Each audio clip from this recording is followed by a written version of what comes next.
Segue. To continue at once with the next musical selection or composition. Segue. To make a transition directly from one section or theme to another. To move smoothly and unhesitatingly from one state, situation, condition, or element to another. Segue. To perform in the manner of the preceding section. Segue. To make a transition from one thing to another smoothly and without interruption.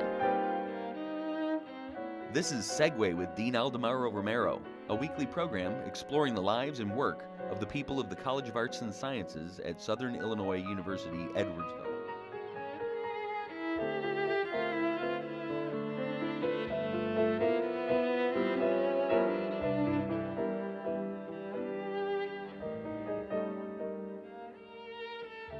Hello everybody. Mr. Gordon Bush was born in East St. Louis, Illinois. He received his bachelor's in arts and a master's in geography from Southern Illinois University, Edwardsville. He was mayor of East St. Louis for 2 terms and now has established a scholarship for students in the Department of Political Science at Southern Illinois University, Edwardsville. Welcome to Segue, Mr. Bush. Thank you very much, Dr. Romero, Dean. We're delighted to be here. Thank you. Well, let me start with a question that I don't think is asked too many times or too frequently to people who have had the kind of career that you have had. But it's a very simple question. Why do you become a politician? Okay, that's a simple, but it's a good question. And maybe somewhat verbose too in the answer. But I was a high school senior, and my father was working at the Alcoa aluminum ore plant in East St. Louis. And really, like all of a sudden, they were getting ready to shut the plant down, which meant my father would no longer have a job. And I read in the paper that the people at City Hall, including the mayor, said, well, they're leaving, so be it, kind of casually. They didn't really take it very seriously as far as the loss of jobs were concerned. So I, a senior in high school, went down to City Hall to meet with the city planner to ask why they have not done more to try to keep those jobs in the city.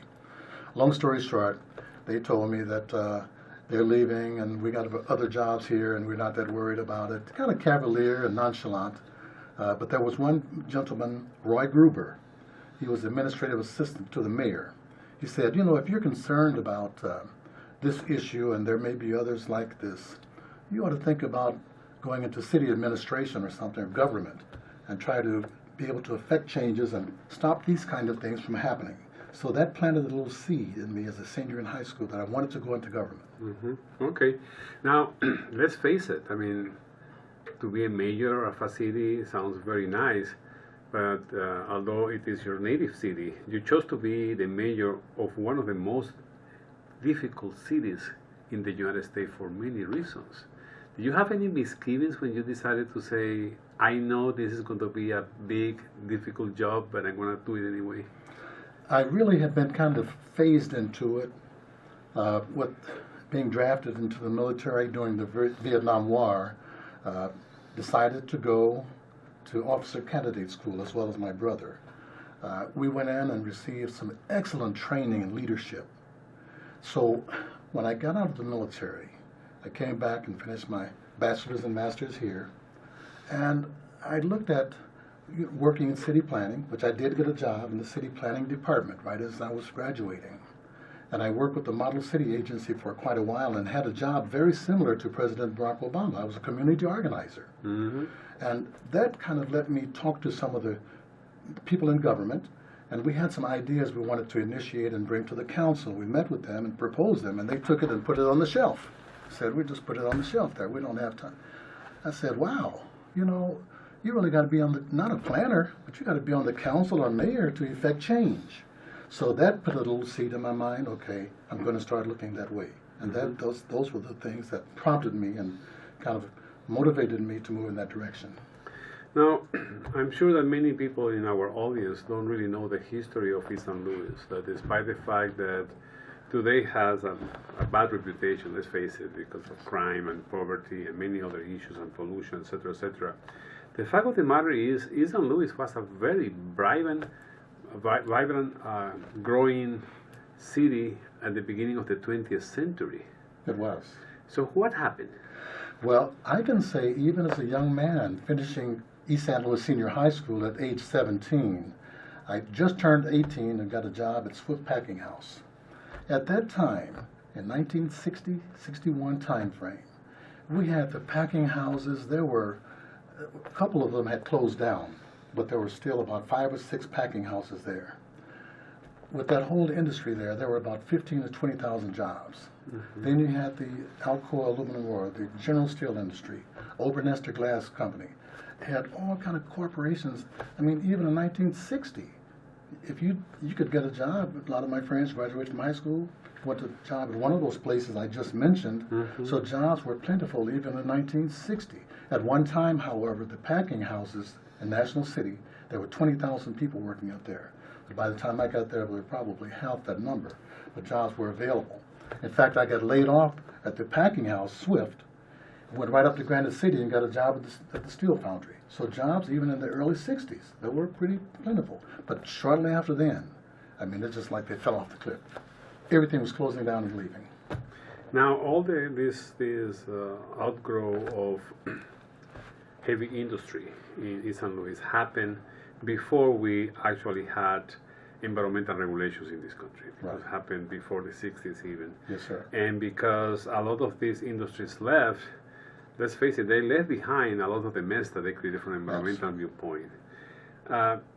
Most people don't realize that in addition to the things they may read in the press, environmental issues are major issues when it comes to East St. Louis. Yes, sir. Major issues and very expensive to remediate, as you're aware. And for example, American Steel Foundry, there's still remnants of what they left there. You know, and others, of course. As the packing houses closed, a lot of them just left the same thing. They just left the ruins or whatever. And there's a lot of cleaning up still to do. But I can say that the trend continued. I guess those kind of things, they fester and they promulgate and they proliferate. And when I ran for mayor, we had 1 million tires strewn all over the city. 1 million? 1 million tires. Wow. The state came in, and we had SIU and U of I came in and did some sense. We had 40,000 truckloads of trash strewn all over the city because there was no trash pickup for 2 years. You know, like we put our trash out every week. Yeah. For 2 years, no one was there to pick the trash So up. what The happened city to all the didn't have the trash? equipment. Trash was in alleys, weeded lots, Oh my goodness. abandoned industrial buildings, 20,000 truckloads. We had a study, 40,000. That indicated all that. So I'm sorry, so that means that people have to dispose of that trash by themselves wherever they could? Wherever they could, but most didn't. They just threw it in the alleys. They took it to an abandoned building, to the old American Steel Foundry site, and just threw it everywhere they could throw it, and no trash pickup.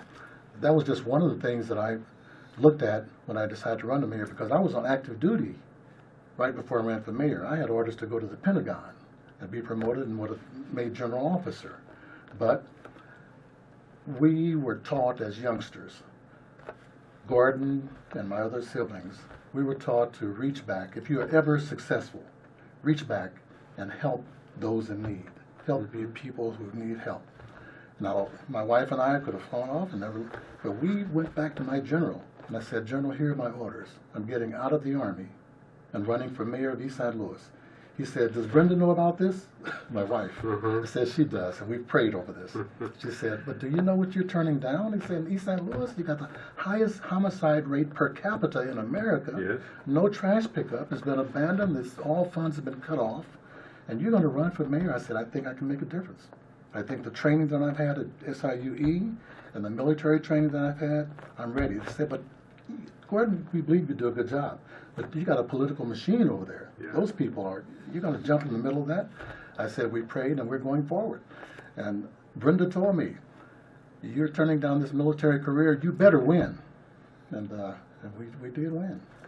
Because you were not only finding those problems that there were evident to everybody, but also a lot of rumors about political corruption, that if you land in there, you have to almost fire a bunch of people in order to get things straight. Do you have to face that particular issue? We did. And I just told them that it's a new day. the times when you don't work anymore, you're out of here. I'm going to give you a 30-day period. You'll be evaluated, not a year. I'm going to find out, and we had, like I said, help to come from St. Louis. The mayor sent help over.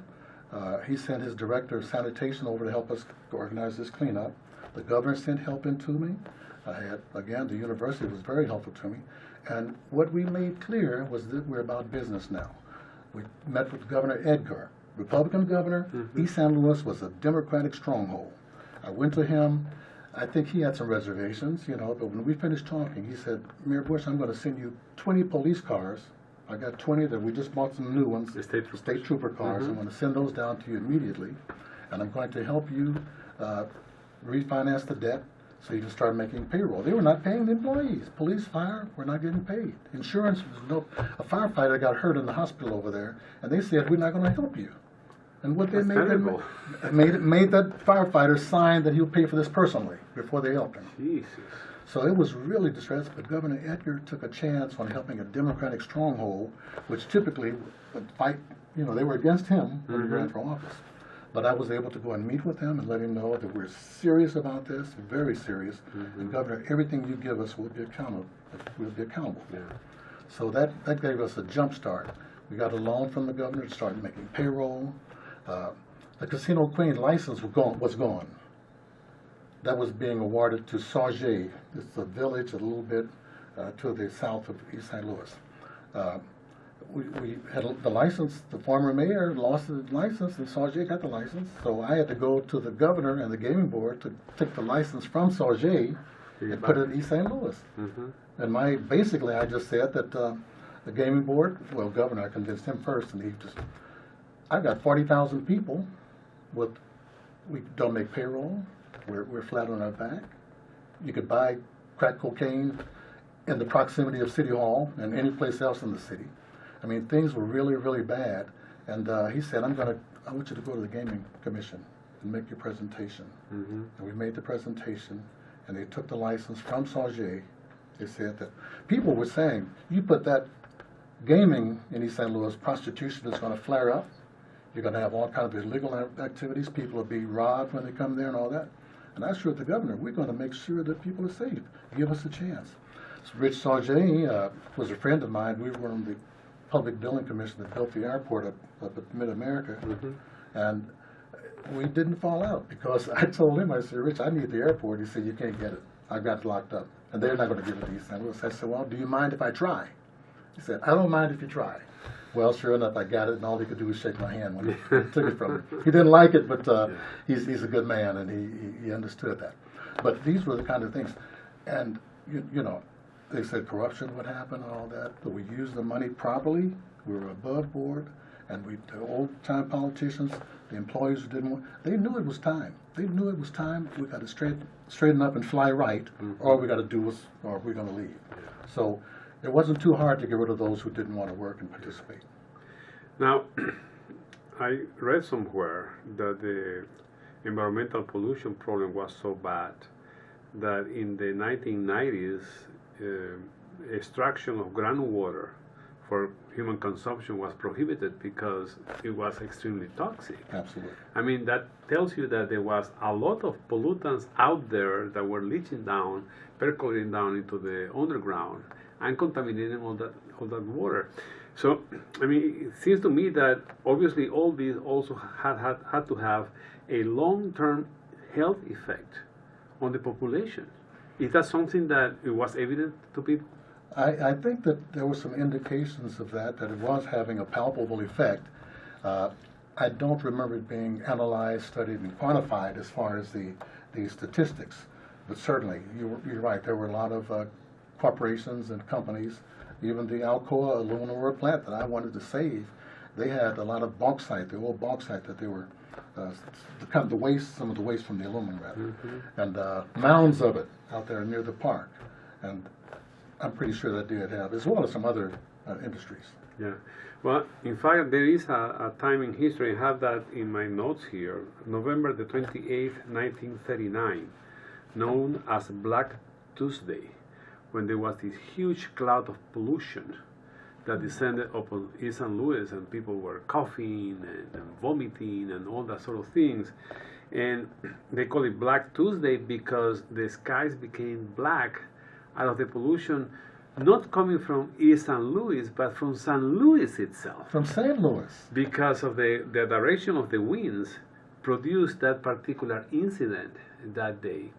And of course, it got compounded with the pollution itself being produced in East St. Louis. So, I mean, this was a recipe for disaster when it comes in terms of environmental health. And I was thinking, I mean, the history of East St. Louis from the race viewpoint is also a complicated one. In fact, although today the vast majority of the population are African Americans, there was a time at the beginning of the 20th century that the white population really kept blacks totally segregated, and in fact didn't allow them to take many of the jobs that were being offered. Right. So it is a city also with a lot of tension from the racial viewpoint. Do you still see any of that today, or that has really vanished? It has vanished. It vanished with the out-migration of the white population, which really began when I first got into politics with the first African-American mayor. After he won, and it seemed like he could not have the positive effect that he wanted. Many whites, they fled the city. Realtors made a lot of money because they told the people in the nicer neighborhoods that you better sell now. Say a $50,000 home, you better sell now and take $25,000 for it right now, because it's blacks are proliferating and they're moving into the neighborhoods, and the value is going to constantly decline. And those houses were sold at $50,000 was sold for $20,000. I mean, they got nervous. They said, "I got to take these realtors telling me this," and the transition was started about 1971, and by '79. The majority of the whites were gone, and it was a strong populated majority of African American population. In fact, there are some notable people, Caucasians, who are from East St. Louis, and a lot of people don't know about that. Dick Durbin, for example, the senator from the state of Illinois, is from there. When that migration occurred, do you feel that in some ways hurt the economy of East St. Louis? Absolutely, because with that went a lot of the businesses, a lot of the car dealerships. East St. Louis at one time had Cadillac car dealerships. I mean, all kinds of car dealerships. State of the art. They weren't second, they were first class, and all kinds of businesses. Downtown was flourishing. 1960, when I was a senior at East St. Louis Senior High, East St. Louis was named an All-American City. That's right. Yeah, I Exactly. remember that. Yeah. So in that period, from 60 to 70, it was kind of holding. But in 71, it just turned the corner and went the other way. And those businesses started closing, shutting down. I mean, out of Shop City at 47th and State Street was a beautiful shop city. They had bowling alleys out there. They had all kind of stores and markets and just a beautiful shopping center that went south really quick. And other areas, other pockets like that. And again, one of the things that hurt, Dean, was that the houses were sold for half price or less, but the people who bought those houses were not accustomed to maintaining those kind of homes, nor did they have the finances to maintain those homes. So then the condition of these homes quickly started deteriorating. The value was already declined, so now you got people not knowing how to really maintain guttering and these kind of things and other things that you should do around a house and maintaining it. So the houses started depreciating very quickly. And it's interesting because actually there is very nice architecture that was produced in East St. Louis at the beginning of the 20th century, and you can still see some of the architecture around. Yes, sir, you still can. Yeah. Now, we have been talking about all these environmental issues, and probably something that most people don't know is that you were offered a high-ranking position by the Clinton administration with the Environmental Protection Agency. That sounds like, based on your own experience of what happened in St. Louis, how to see how certain sections of the population were really hurt by this type of pollution, you didn't take that position. Why you didn't take that job? I didn't take it because I had previously turned down one with the Department of Defense at the Pentagon, and I felt my work was not complete, that I was like halfway there, and there's a lot more to do, and to fulfill that vision, that commitment that I had made to the citizens, and my wife and I made to ourselves and to our Heavenly Father, in the spirit of what our parents had taught us, I said that it's still work to be done here in East St. Louis, and that would have helped me personally. It would have helped me to go into the Pentagon initially and not even run for mayor. I've been financially and everything else off better. But we made that decision, Brenda and I just thank God for her. She's, she has a master's degree from SIU in counseling. And, I mean, we were doing very well. And when I mentioned that idea to her that I'm not going to go to the Pentagon, she said, "You're crazy," but I'd already declined that to stay. And I was about halfway up to where I wanted to get on East St. Louis, and I declined. And President Clinton, when I was at the White House quite frequently, and he said, "I admire you for that. I admire you for that." Do you have any regrets? No, I don't. I don't. I think about what could have been. Exactly. But if I dwell too long on that, I get too hurt. And if my wife senses out that way, she really get on me, But yeah, I think we did the right thing at the right time, both instances when we stayed in East St. Louis, and we did what we could do, and we did what our parents taught us to do, to reach back and help. And don't forget your home. And that's one of the reasons the scholarships that I'm doing. We're doing scholarships at my grade school that I was honored to have named Gordon Bush Elementary. We started with the first graduating class about 6 years ago, giving scholarships to the outstanding boy and girl, and then we made 2 boys and 2 girls, and we're going to try to multiply that up to a greater number. But no, we did what we felt we should do. We did it spiritually, and because we the right thing to do. So you did a lot of things for East St. Louis, no question about that. But let's face it, East St. Louis is still a big problem in many ways. Yes. So within the larger picture, let me ask you a question that may sound simple, but probably the answer will be complicated because of the nature of the question itself. Is there a solution for East St. Louis? Is there something that you can say, in 20 years we're going to go around the corner? I mean, is there something that you can give hope to people? Hope in the spiritual sense. That's about the only kind of hope that I can see for East St. Louis at this point. And I was just reading recently about Melvin Price, how he was a powerhouse in the U.S. Congress, the House of Representatives. They had put together a plan for a Jefferson National Memorial expansion to come from where you see the arch and the courthouse and all that, expand over to East St. Louis. He had a lot of clout politically and did everything he could to get that expansion there. But we had that big, at that time, Continental Grain that said it would cost too much money, that the government could not afford to relocate them. But there was a grand plan to expand and carry the same development, similar, on that side, our side of the river, as St. Louis side. But it floundered, and it couldn't. They couldn't. I don't know why we couldn't. Maybe by eminent domain or whatever. But Continental Grain, they wanted some outrageous price to relocate, and So I don't know when it's going to happen.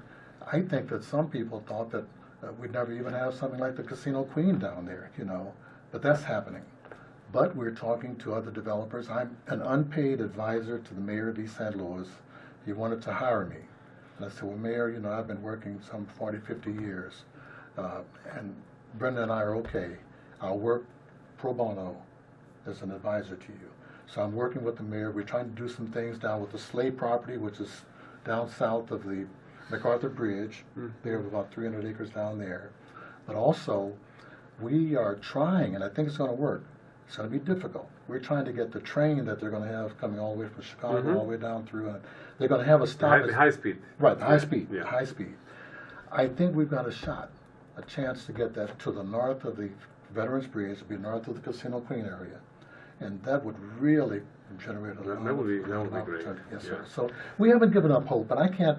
Mayor Williams, the first black mayor of East St. Louis, I was on his ticket as commissioner at that time. He said that in his campaign speech, he said, in 20 years from now, East St. Louis will have a new riverfront, and things will just be prosperous, and so on and so on. That was 1971, 81, 91. I became mayor in 91. It was worse than it was when he was mayor 20 years before. Yeah. So he prognosticated that in 20 years that riverfront would be developed, 1971 to 91. And the only thing that really happened a couple years later was the Casino Queen. And that saved us financially. We were on the brink of bankruptcy, but that saved us.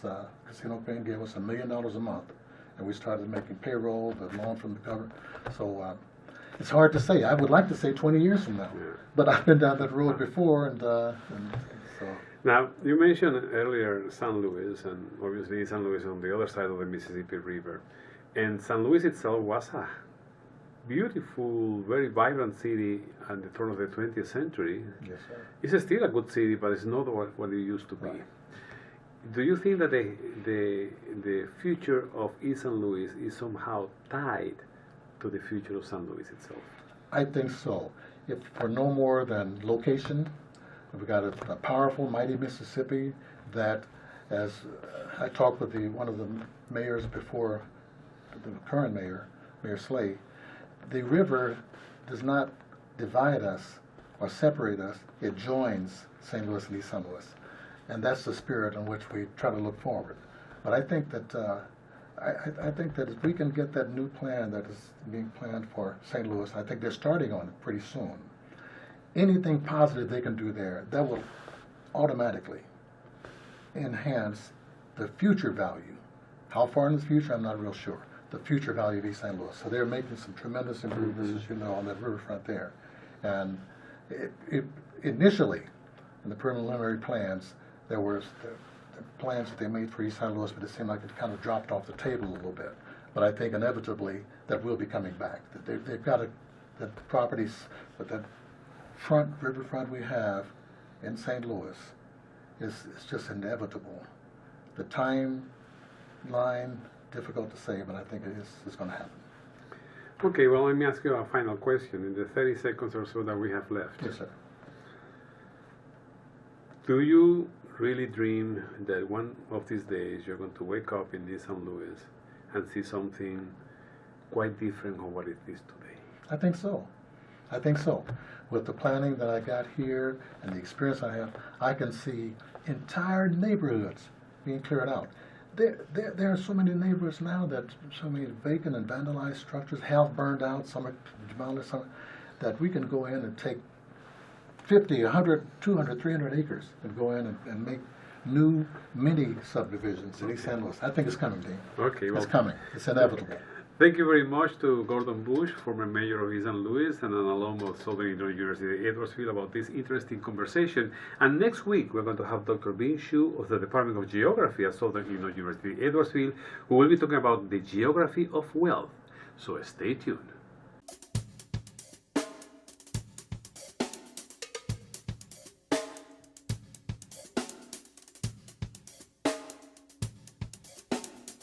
This has been Segway with Dean Aldemaro Romero, a production of the Department of Mass Communications at Southern Illinois University, Edwardsville. All rights reserved, 2013.